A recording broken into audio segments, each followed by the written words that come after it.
ગત 78 સ્વતંત્ર દિવસ પર વાપીની જનતાને વાપી ઇન્ડસ્ટ્રી એસોસિએશન તરફથી અને વાપી ભાજપ તરફથી શુભેચ્છા આપું છું.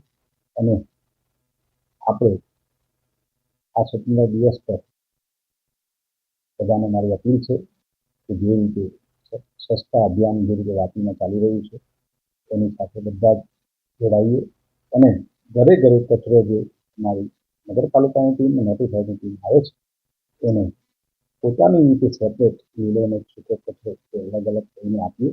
એટલે વાપી આપણું ગયા વખતે જે નંબર ઉપર આવેલું હતું એ આપણે બધા સ્વચ્છતામાં જોડાઈએ એ બધાને ખાસ અપીલ છે વાપી નગરજનોને. અને ફરીથી 78મી સ્વતંત્ર દિવસના બધાને શુભેચ્છા.